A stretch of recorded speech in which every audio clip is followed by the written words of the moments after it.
Hello, everybody. Welcome to episode 108 of the Not Joanna Eggs podcast. This week, I'm discussing South Park Bigger, Longer, and Uncut with friend of the show and video game designer Angus Beer. We had a great time revisiting this film as it actually held up a lot better than we both thought it would. If you'd like to look up some of Angus's work, you can find him at Angus_Beer on Instagram and Twitter. He also has a new game coming out called Secret Tea Garden, which will be released on August 16th on his Itch.io page, which can be found at angusbeer.itch.io. So you can definitely go check that out. He's also got a few other games up there for free as well if you'd like to see them. So yeah, it was great having Angus back on, and hope you guys dig this one. Take care. Bye.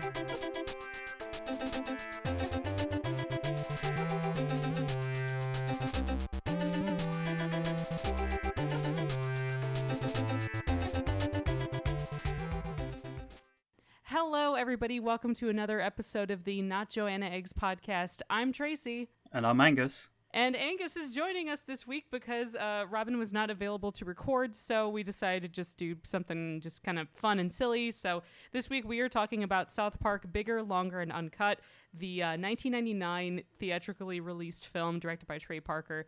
If you know the show, you probably have a pretty good idea of what it's about, but I think the reason I wanted to talk about this or like why it made me think of it was not too long ago, back when we could go to movie theaters, I saw this at a brief re-release at a theater not too far from me. And I just forgot how much I liked it because I don't know, Angus, what was your history with South Park? Like, did you watch it as a kid, or was it banned at your house? Or with South Park, it was an interesting thing because I saw a tape ages back and I was like, oh my god, it's a cartoon with a 15 rating. What's all this about? Because to me, that was like literally like most fascinating thing in the world, a cartoon being, adult rated. And this was before when Family Guy and the like had started coming out too. So it was one of those things where I did actually manage to convince someone, it was probably my dad, to like buy the tape. And, I watched it, but I never sort of told my mum about it, but it would have been the thing she would have completely objected to. I enjoyed it. It was one of those things of like, I completely forgot about it because it was just like, I don't know, I guess fear of being caught or something like that. I hadn't watched it since, and coming back to this film, I was like, oh, okay, this is cool. It's one of those things, we'll get into this as we go along. There are some things here and there that definitely haven't aged well, but the overall, what I thought is, pretty positive. For sure. Yeah, this was, especially in my household specifically, like, my mom didn't even like me watching The Simpsons, even though, like, The Simpsons is so tame compared to this. And it's like, honestly, it's like upon rewatching some of the stuff now, like, I could kind of see where she was coming from, but that did not stop my dad from allowing me to check it out, or we just go over to my neighbor's house, and her dad was obsessed with South Park, so he let us watch it. Yeah, I mean, like, there's definitely some stuff, like, okay, like, if you're going to be watching South Park, you kind of have to know that there's some politics that are going to be tied to it regardless, because Matt and Trey are kind of like known as being like sort of libertarians, but not really. Like, but I mean, there's still quite a few jokes in this, and I'm just be like, I don't know. For sure. But I mean, I think that's also just kind of the time of how it was then, because they've certainly pushed the envelope a lot more recently, but I just want to talk about it in reference to the time when this was made. So we'll do a basic plot synopsis, because like it's straightforward enough. The boys, they want to go see the Terrence and Phillip movie that is playing at the theater, but of course they are too young to see it, so they ask a homeless person to buy tickets for them. They start absorbing all of the swears and bad language and stuff that is featured in the film. Their mothers get really pissed off, and they decide to make this coalition to fight against Canada, who they blame for indoctrinating their children to say bad words, and it leads out into a full-scale warfare between America and Canada after Canada decides to bomb the Baldwins. Concurrently, Kenny dies after trying to light a fart on fire, and he's like, I love the ER scene, like because they actually had George Clooney in the movie being the doctor in this. And because I don't know if you know the history that was tied to the first short that they had done, which is called The Spirit of Christmas, that had the boys before there was a pilot and everything. George Clooney was one of the celebrities that actually passed that tape around and got people talking about it. So it was like back when it was just a wee little video cassette that kept getting traded between people. I thought that was funny to see him in there. Yeah, it's interesting. I was looking it up, and it said that was like the first viral hit, that video. Kind of, yeah. Like literally being mailed, like... Yeah, like, well, it was a case of someone it was obviously passed around everywhere, but then someone uploaded it to the internet when it became like viable to do so, and people spread it around like crazy, including on a copy of I forget what it was called. It's like a Tiger Woods game, like a golf game, and on the CD there was a copy of that South Park short. Like people just couldn't get enough of it. That's crazy. Yeah, I mean, I definitely remember seeing, like back when there was like a Newgrounds or like a Real Media Player, like stuff like that. Like that. That's where I remember seeing it. Like I think we got a download of it from LimeWire just to show you how old I am. But like, I mean, I don't know. It's like, and I was glad that they had made a film at the time that they did, because when they made the movie, they thoroughly anticipated that they were going to be canceled after the second season. So they're just like, oh, fuck it. We'll just make something, stupid and bombastic. And they did. Like, I will say this, out of all the stuff that I liked the best out of the film, I would say the music has definitely aged the best for me. Oh, yeah. I don't think there's a bad song on the entire soundtrack, honestly. Like, the score is great. Like, the songs are very funny and catchy. I don't know if you have any personal favorites from there. Yeah, I mean, like, I like the soundtrack overall. I don't know if there's like a particular favorite. It is one of those things where I literally always heard this, but I never knew the context to it. Because you have people going around school singing Blame Canada. And I kept going, Blame Canada for what? What's the context? No one ever explained. It was literally a thing of you had to be in the know to understand. And as a result... It was like an inside joke thing. But they were probably too young to have seen the movie anyway. I don't think... They were probably too young to see it, and also too young to even understand themselves the context to it. This is one of those things where I can imagine it appeals to younger people because they're like, oh my god, a cartoon that swears? What? Yeah. But it's also a thing of, I think you do have to be just, like a bit older to understand what it's trying to tell you, because I was surprised how much of a like message this had. I expected it just to be like a shit talk film. When you watch a comedy, or quote unquote comedy, and it's just people, it's just people... Looking at you, Eddie Murphy. Yep. It's just people repeating a word until it's funny. People, oh, look, there's a dick in the background. Ha ha ha. There's no build up, there's no anything to it, whereas this one is like full of substance and full of like full of heart to it. Despite its like silly, absurd nature. Yeah, I mean, like there's an obvious like satire tilt to it, because the whole message behind the film is supposed to be like anti-censorship and basically like parents being held accountable for how their kids are raised and what they're watching and everything, which another reason I wanted to talk about this is just because that became a mandated thing on YouTube specifically, which now feels like a year ago, but I think that this was back in October or November or something like that. It was. The act is called COPPA, which I know that it had technically existed, I think back in like the mid-90s or something, but restrictions got a lot stricter on YouTube specifically, meaning that any channel that was geared towards children or featured content that would be going towards a children audience would happen to be, what was it? They were demonetized, and then they had... certain restrictions, like they couldn't have any spawn con in there, obviously. Certain content warnings would have to be issued. But I remember the advertising thing being a big aspect to it too, because honestly, if that was the case, I would have liked to see Jake Paul get demonetized, because all of his audience is under 12. Oh, yeah, for sure. Yeah, I don't know. I think, like, the thing that bugged me about it the most, though, was that it felt like it was another way of them trying to control what kids were watching, which I guess isn't necessarily bad, because there were so many of those awful computer-generated children's content channels, which I'm sure you know the ones I'm talking about. I know, fully. Just... Yeah, like Ken had been watching a live stream at one point, and then he had left the Xbox alone, turned the TV off, and then came back 3 days later, and he ended up, like, the watch history is like 3 hours of that, and it's, I don't know. But, like, thank God those things have been taken care of for the most part. I think a lot of it is also just based around, like, parents should be watching or they should know what their kids are watching. Absolutely. Because it's not up to YouTube to just be babysitting them the whole time. Like, it's lazy, and it's also just kind of, I understand that, like, parents obviously, like, they get stressed out and they have a lot to take care of and everything, but you can't just keep plopping them in front of the TV. It's not healthy. Like, you have to set those kind of restrictions and make sure you know what they're checking out. Because it's not necessarily the company's faults. It's like the parents, that if they're not monitoring what they're doing. Yeah, because there is that thing of, like, a kid can watch something and it's just a case of the parent just needs to, like, talk to the kid, talk to your own kid, saying, like, hey kid, I know you saw that his Where's Johnny, whatever the fuck it's called, thing on YouTube. But hey, let's talk about it. Let's say, let's have a conversation, say, this isn't exactly right, this is some auto-generated thing that's meant to target you, so avoid that shit. Yeah, and there's a reason why it feels so uncanny and weird, because it's not made by people, so... It's like, if you have a conversation like that, they would turn out like 100 times better than anyone. The weird thing is like, in the end, COPPA didn't really do that much different after the fact. No, but it didn't. My God, was it scary when the whole thing was being talked about, because literally what it sounded like was the whole thing got really built up and people were saying like, you're going to get sued millions for putting up any content that's not labeled correctly. Whereas in actuality, it was like, oh, you could get sued up to, implying that, only if you intentionally cause so much damage. Yeah, it's like that'd be like the maximum or something, but it's like the comment section is removed, you don't get money for it, which can also affect a lot of people's livelihoods. But if they're not doing anything like in a nefarious or like manipulative or money grubbing kind of way, I don't see the issue with it. But but so let's get back to the movie. Let's get back to the movie. I think that stuff is related, but I wanted to talk about the fact that the main antagonist in this film, ironically, is not Satan, even though Satan is one of my favorite characters because he's so endearing and he's such a goof. But he's obviously in a terrible, shitty relationship with Saddam Hussein, who is also not the biggest antagonist in this movie. Yep. Turns out it's Kyle's mom, Sheila, who is the OG Karen. And literally Karens have been having quite a moment.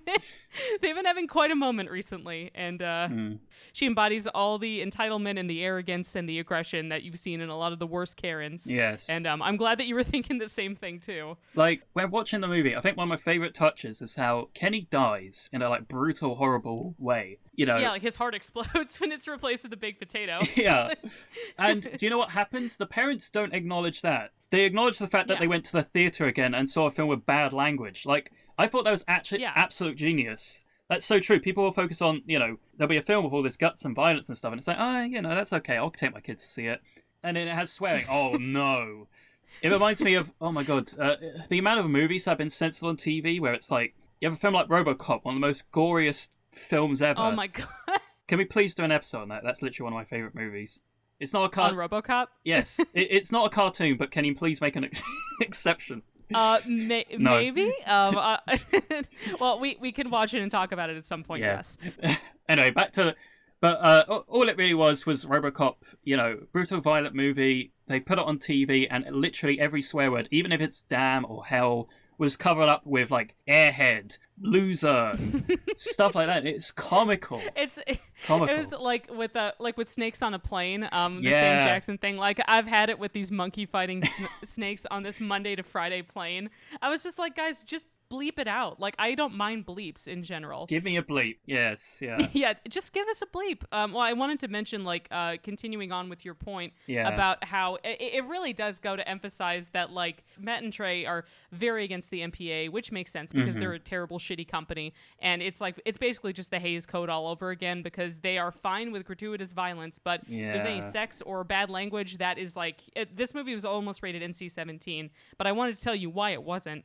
So this movie actually has gotten the a Guinness World Record for having the most profanity used in an animated film. Oh, really? So this means that so there was a threshold. If they had hit 400 swear words, it would have been rated NC-17. They got 399 because it's just a big fuck you to the MPAA. Holy shit. There's some stuff that I don't like some of their belief stuff I'm not 100% about, but I respect the fact that they just don't give a fuck about a lot of authority. I don't think that they should be punching down on everyone. But so like within those swear words, 146 of those words were fuck, and 199 offensive gestures, and 221 acts of violence. So it's like they're going the full gamut, where it's like you see a bunch of gratuitous violence. I mean, the kids are basically in foxholes trying to evade getting bombed when, like, at the climax of the film. Yeah. Eventually the other mothers come to their senses, even though Sheila's still doubling down by the end of it. Yeah. But it's so weird, just like, because I remember that violence was the thing that really messed me up when I was younger too. Like like swearing and sex stuff didn't really get to me. I mostly just didn't understand what it was. Like, I see my parents reacting to it, but I didn't really know what it meant at the time. Yeah. But when you're an edgy 12-year-old, which obviously this movie appealed to a lot of them, I think there's just some kind of mystique that a lot of kids at that age, they feel that if they start swearing excessively and with words that maybe they didn't even know what they mean, or like they just want to put it, like pepper them in as sentence enhancers, then like that makes them seem more mature. But it's not really. It just makes you seem more childish to me. Pretty much.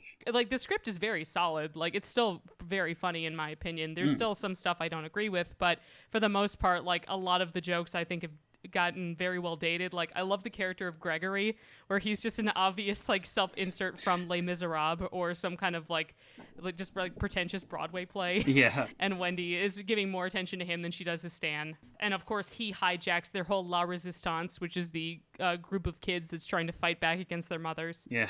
One of the best parts of this to me is just seeing Cartman being forced to not swear. Yeah. Like the aspect of the V-chip, like I don't know, I'm not sure if this is before your time or not, but did you have like, you know, V-chip or parental controls and like remotes and stuff like that? Because wait, are you telling me it's a real life thing, like a chip they put in someone? No, not that they put in someone. It was a thing. The V-chip was it was an addition that was put into remotes that would be used to like it was like the original parental blocks, like before you could block channels through a cable provider. So they would do it specifically through the remote so that they could just outrightly program the remote to ban certain channels from a kid from being able to access. I never knew of that. Like, yeah, no, it was a thing. It wasn't an implant, but I'm sure there were some people that would love that. I think to me it's like when we got to the point, because we had, it feels so prehistoric, but we literally had 4 channels at one point, only 4.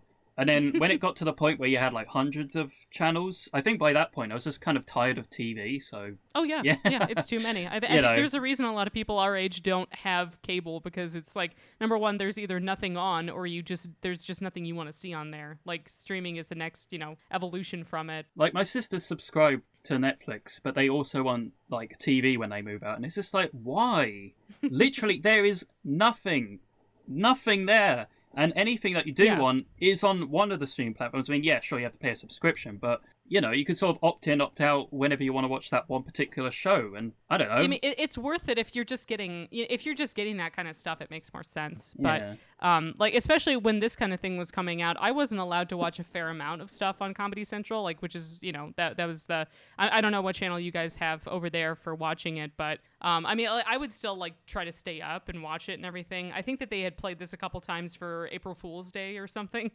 Like really, really late at night, where it's like after midnight. They're technically allowed to put this kind of stuff on TV, except for like when Saddam Hussein brings out like the fake dildos and shit like that, which is still gross. Like he's awful, and his whole song about like, it's basically just him gaslighting Satan into like not leaving him because Saddam Hussein wants to go up to Earth too and basically enslave everyone else. It's like when you think about it, like he was like a real life, you know, but then like the devil is, how do I say it? Like, it's a religious figure, so you could take or leave if it's real or not. Yeah. I see it as a concept. One is obviously shown as more evil than the other, but Satan is a sweetheart. He's just so cute. Yeah. I don't know why they did this, because I don't remember if this was before or after when Saddam Hussein was incorporated into the series itself. All right. Like, they make him talk like a Canadian, like he has a flappy head, just like they do. So that was kind of silly. He's just like, guy. His voice is very silly. Whenever I turned away, I thought, oh, it's Cartman, and I look back at say, oh, it's Saddam.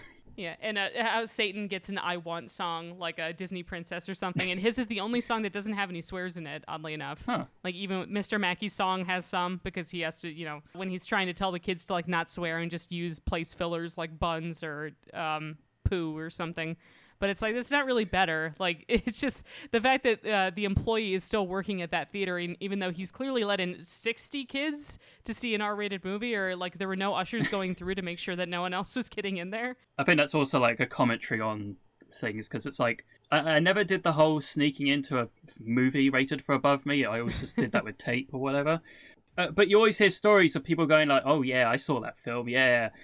It's just kind of a thing of sometimes either no one checks or they're just easily fooled. Who knows? Yeah. You know? But probably do the whole trend. 2 people like packed onto one going like, yeah, I'm an adult. I don't know if anyone would actually be able to get away with that now, but For sure, yeah. especially not two kids in a trench coat. They'd probably assume that there was some kind of sex trafficking thing involved. Oh my god.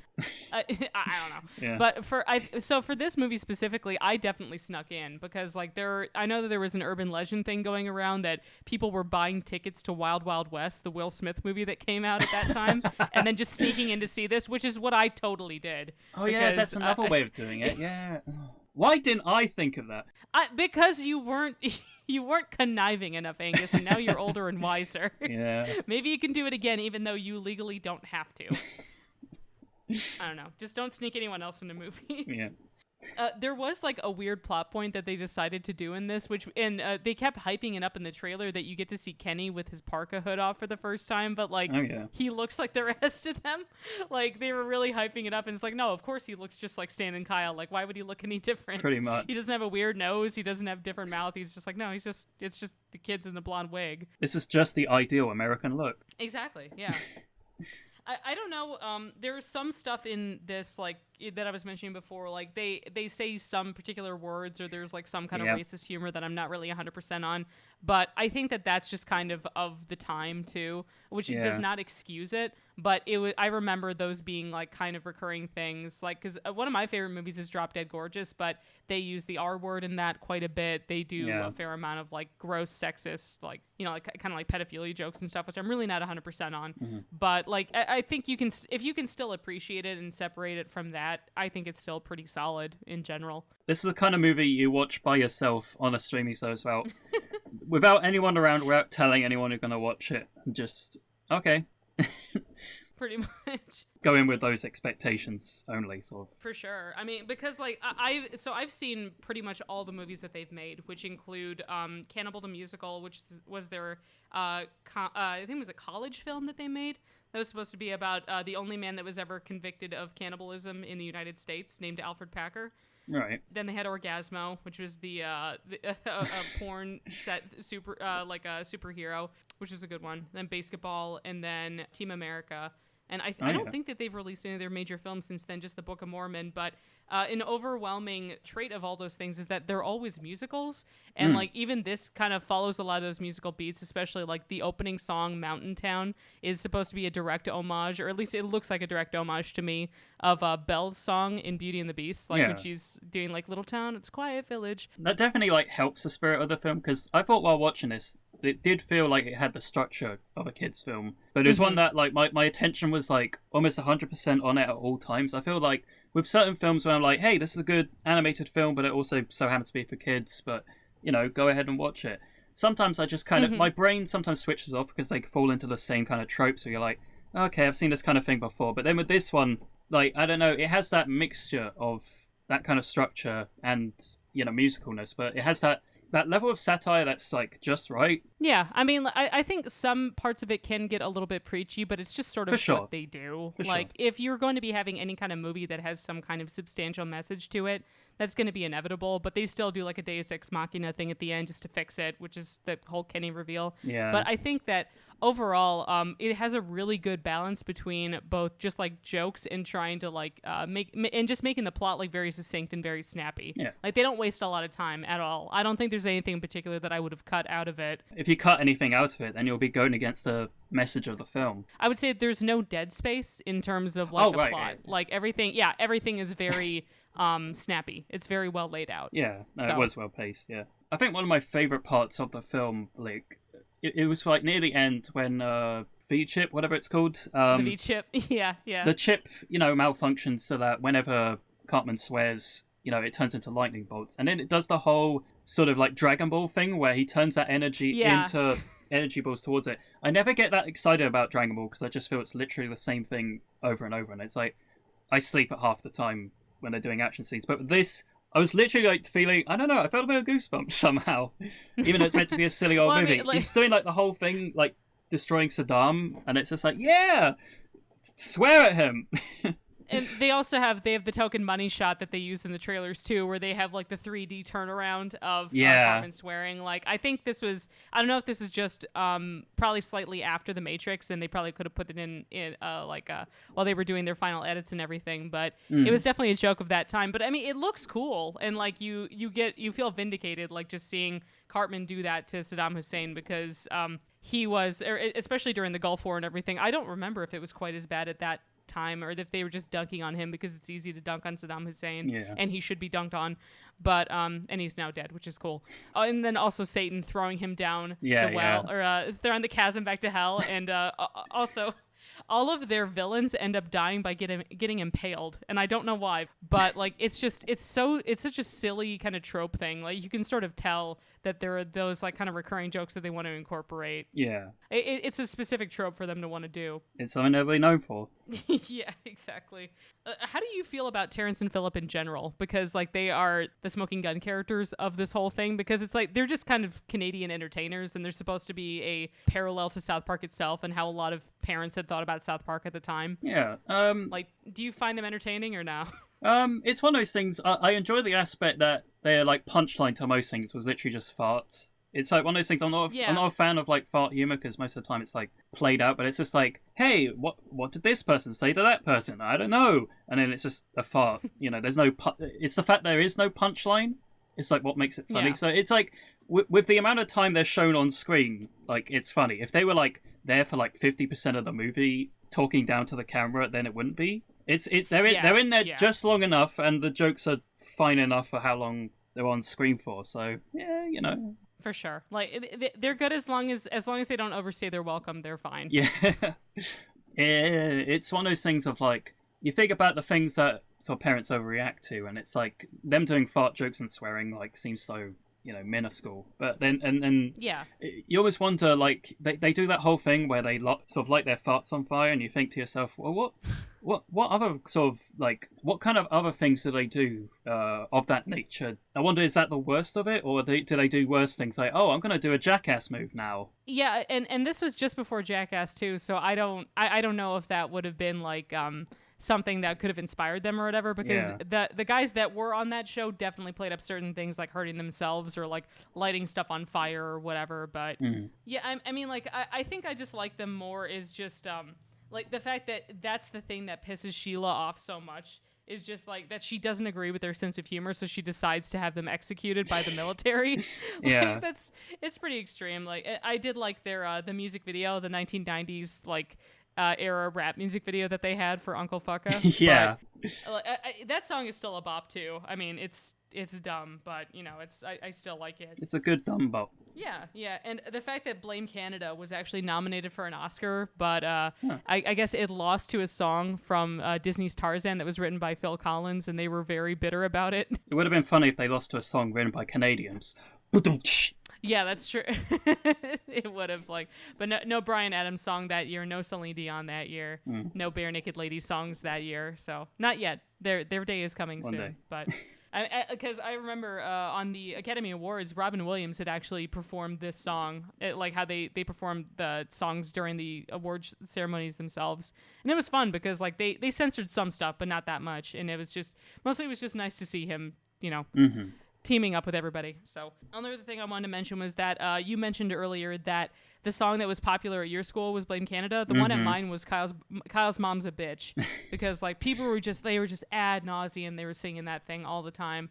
And I was just like, I don't know who Kyle is, but well, I think I kind of knew, but I hadn't seen the movie because I was either still too young or I couldn't convince my parents to take me. Yeah. Because they would probably be embarrassed, or like they'd just be like, oh, I can't take my kid to see this. They'll be fine with the content, just not fine in terms of like sitting through it. Just be like, oh no, you kids like this stuff? This stuff is rock music.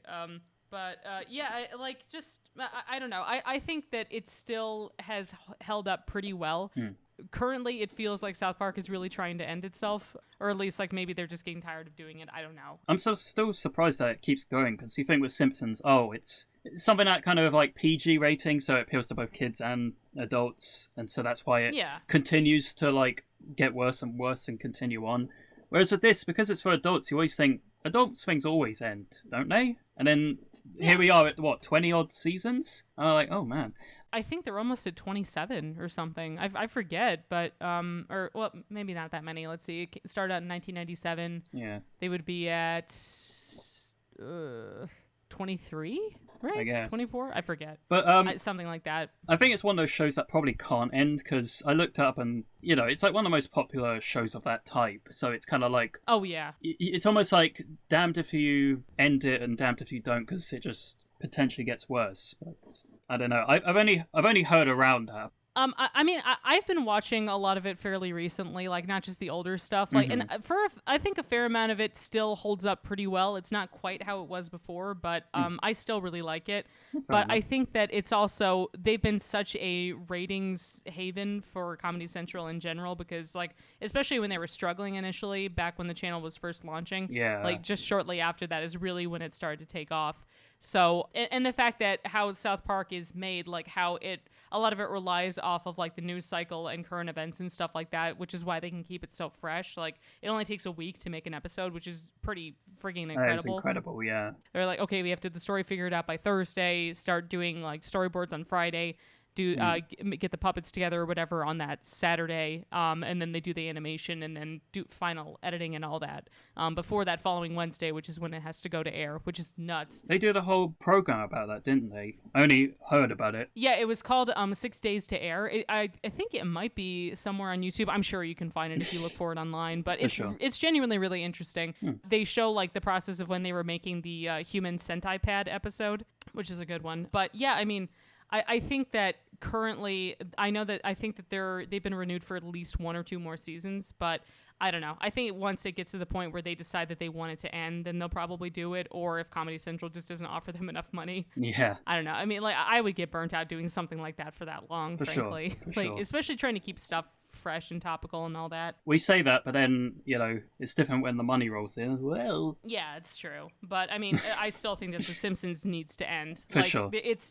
And this, I think it's a very American thing to do. Yeah. Like, I don't know why, but especially like with the UK or honestly, internationally, usually they'll have some kind of plan for a show. They'll maybe do like maybe 2 or 3 seasons or something like that, and then they end it. But like in America, no, we just want to keep it going indefinitely, which is why like The Office had so many seasons, why MASH was on forever, why The Simpsons is still going on. It's like, I think it's like they want to kind of have that consistency so that people will keep coming back to it, even if the quality has suffered like substantially. I don't think South Park has, but I think it would genuinely be up to the creators to have to decide that. So I was thinking about that the other day because I was thinking, American shows literally go on forever, but then you have things like Mr. Bean, for instance, where people are like, oh my God, I want a 4th season, but then, the guy keeps turning it down because he's like, no, it's not going to be funny anymore if I keep going with it. Yeah. And there is a level of respect to that because you think, sometimes when things carry on forever, it does get worse. But, there are exceptions sometimes, I guess. I don't know. Some of the only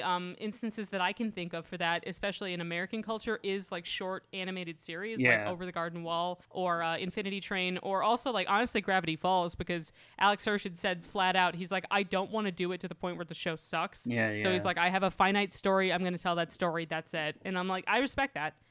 For sure. It's like, because it's like you could keep trying to milk the thing and keep it going indefinitely for merchandising things, but you don't have to do that.